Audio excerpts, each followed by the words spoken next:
नमो भगवते वासुदेवाय। श्री हरि की जय। विष्णु भगवान की जय। श्री कृष्ण गोविंद हरे मुरारे, हे नाथ नारायण वासुदेवा। राधे राधे दोस्तों, आज मैं आपके लिए लेकर आई हूँ आमलकी एकादशी की कथा, महत्व और पूजा विधि।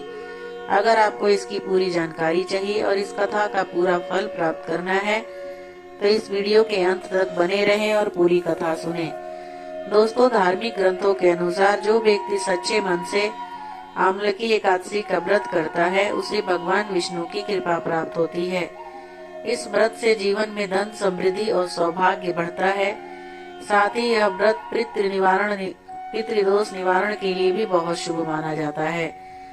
धार्मिक ग्रंथों के अनुसार जो व्यक्ति सच्चे मन से आमलकी एकादशी का व्रत करता है उसे भगवान का बहुत आशीर्वाद मिलता है। तो आइए वीडियो की शुरुआत करते हैं। एकादशी तिथि को भगवान विष्णु, जो कि सृष्टि के रक्षक हैं, उनके प्रति समर्पित माना जाता है। फागुन मास के शुक्ल पक्ष की एकादशी को आमलकी एकादशी या आंवला एकादशी के नाम से जाना जाता है। इसे काशी में रंग भरी एकादशी के रूप में भी जाना जाता है। दोस्तों, आंवला एकादशी, जिसे फाल्गुन शुक्ल पक्ष की एकादशी के नाम से भी जाना जाता है, हर वर्ष महाशिवरात्रि और होली के बीच आती है। इस दिन भगवान विष्णु की आराधना की जाती है और आंवले का भोग अर्पित किया जाता है। 2025 में आंवला एकादशी को विशेष रूप से शुभ माना जा रहा है, क्योंकि इस दिन 3 शुभ योग का निर्माण हो रहा है और 68 मिनट का भद्रा काल भी उपस्थित रहेगा। आंवला एकादशी का व्रत करने से व्यक्ति को पुण्य की प्राप्ति होती है और भगवान विष्णु का विशेष कृपा मिलता है। इस दिन आंवले के वृक्ष की पूजा करना और आंवले का दान करना भी बहुत शुभ माना गया है। जो लोग इस दिन विधि पूर्वक व्रत करते हैं उन्हें समृद्धि और अच्छे स्वास्थ्य और जीवन में सफलता का आशीर्वाद प्राप्त होता है। आमलकी यानी आंवला को शास्त्रों में श्रेष्ठ स्थान प्राप्त है। विष्णु जी ने जब सृष्टि की रचना के लिए ब्रह्मा जी को जन्म दिया, उसी समय उन्होंने आंवले के वृक्ष को भी जन्म दिया। आंवला को भगवान विष्णु ने आदि वृक्ष के रूप में प्रतिष्ठित किया है। इसके हर अंग में ईश्वर का स्थान माना गया है। आमलकी एकादशी व्रत के पहले दिन व्रती को दशमी की रात्रि में ही एकादशी व्रत के साथ भगवान विष्णु का ध्यान करते हुए सोना चाहिए तथा आमलकी एकादशी के दिन सुबह स्नान करके भगवान विष्णु की प्रतिमा के समक्ष हाथ में तिल, कुश, मुद्रा और जल लेकर संकल्प करना चाहिए कि मैं भगवान विष्णु की प्रसन्नता एवं मोक्ष की कामना से आमलकी एकादशी का व्रत रखता हूँ। मेरा यह व्रत सफलता पूर्वक पूरा हो, इसके लिए श्री हरि मुझे अपनी शरण में रखे। भगवान की पूजा के पश्चात पूजन सामग्री लेकर आंवले के वृक्ष की पूजा करें। सबसे पहले वृक्ष के चारों भूमि को साफ करें और उसे गाय के गोबर से पवित्र करें। पेड़ की जड़ में एक वेदी बनाकर उस पर कलश स्थापित करें। उस कलश में देवताओं, तीर्थों एवं सागर को आमंत्रित करें। कलश में सुगंधी और पंचतत्व रत्न रखें। उसके ऊपर 5 पल्लव रखें, फिर दीप जलाकर रखें। कलश पर श्रीखंड, चंदन का लेप करें और वस्त्र पहनाएं। अंत में कलश के ऊपर श्री विष्णु जी के छठे अवतार परशुराम की स्वर्ण मूर्ति स्थापित करें और विधिवत रूप से परशुराम जी की पूजा करें।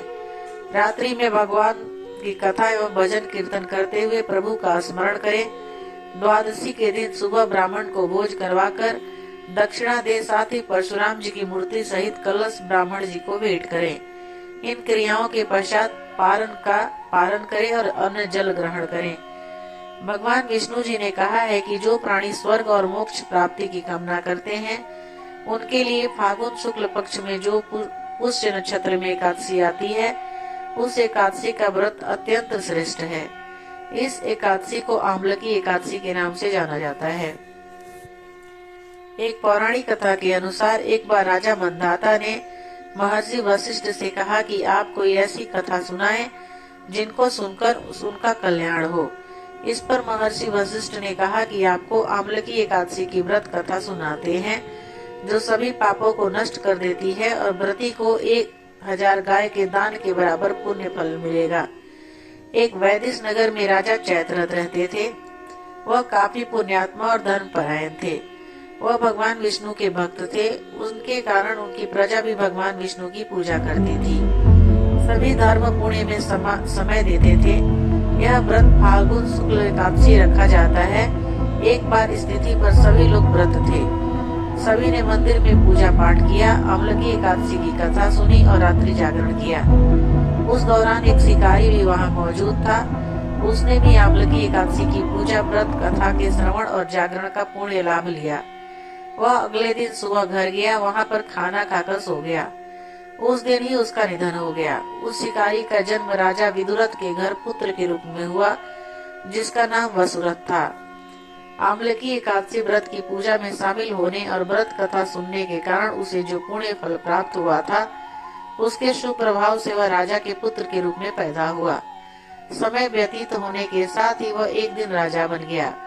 एक दिन वह जंगल में मार्ग भटक गया, वहीं पर एक पेड़ के नीचे सो गया। उस दौरान कुछ लोगों ने उस पर हमला कर दिया। तभी उसके शरीर से एक स्त्री प्रकट हुई। उन्होंने सभी हमलावरों को मार डाला और राजा की रक्षा की। राजा की जब आंखें खुली तो वो चौंक गए। उनके आसपास काफी लोग मरे पड़े थे। तब उन्होंने कहा कि इस जंगल में उनका हितैषी कौन है जिसने उनके प्राणों की रक्षा की है। तभी आकाशवाणी हुई कि भगवान विष्णु के अतिरिक्त तुम्हें और कौन बचा सकता है। इस घटना के बाद राजा वापस अपने राज्य लौट आए और सुखपूर्वक जीवन व्यतीत करने लगे। महर्षि वशिष्ठ ने राजा मंदाता से कहा कि जो भी व्यक्ति अम्लकी एकादशी का व्रत करता है, उसके पाप मिट जाते हैं, वह सभी कार्यों में सफल होता है और अंत में उसे श्री हरि के चरणों में स्थान मिलता है।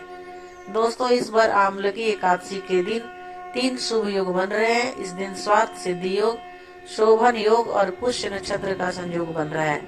स्वार्थ सिद्धि योग सुबह 6:36 से देर रात 12:51 तक है। शोभन योग प्रातः काल से लेकर दोपहर 1:57 तक है। इसके अलावा एकादशी के दिन पुष्य नक्षत्र पूरे दिन है और उसका समापन देर रात 12:51 पर है। अम्लकी व्रत के प्रभाव से साधक सुख, राजभोग और धन प्राप्त करता है। इस एकादशी पर किसी मंदिर में आंवले का पौधा जरूर लगाएं। कहते हैं इससे विष्णु जी प्रसन्न होते हैं। जिन युवक युवतियों की शादी में विलंब हो रहा है, किसी प्रकार की बाधा आ रही है, तो अम्लकी एकादशी पर पूरी श्रद्धा से विष्णु जी की पूजा करें। इसके लिए किसी पीले वस्त्र पर आंवले रखकर उनकी पूजा करें। उसके बाद ओम नमो भगवते वासुदेवाय मंत्र का 5 माला जाप करें। जितने ज्यादा जाप करेंगे उतना जल्दी लाभ मिलेगा। मंत्र जाप के बाद आंवले को पूजा घर में रख दे।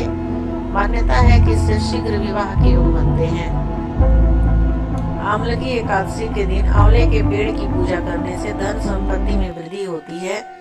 इस बार अम्लकी एकादशी को बनने वाले शुभ योग में भगवान विष्णु को एक अक्षी नारियल को पीले कपड़े में लपेटकर चढ़ाएं।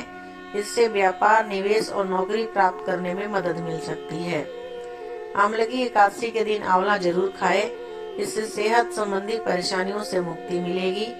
अम्लकी एकादशी को भगवान विष्णु की पूजा करें और तुलसी के 11, 21 या 108 पत्तों की माला अर्पित करें।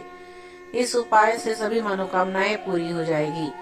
अम्लकी एकादशी पर शंख में गंगाजल भरकर भगवान विष्णु का अभिषेक। तो दोस्तों, अम्लकी एकादशी की कथा, उसकी पूजा विधि और महत्व आपको कैसी लगी, मुझे कमेंट करके जरूर बताइएगा। अगर आप मेरे चैनल पे नए हैं और अभी तक सब्सक्राइब नहीं किया है, तो मेरे चैनल को जरूर सब्सक्राइब कर लीजिए, ताकि मैं जब भी कोई वीडियो डालूं आपके पास नोटिफिकेशन आए और आप मेरी वीडियो को देख पाएं और सुन पाएं।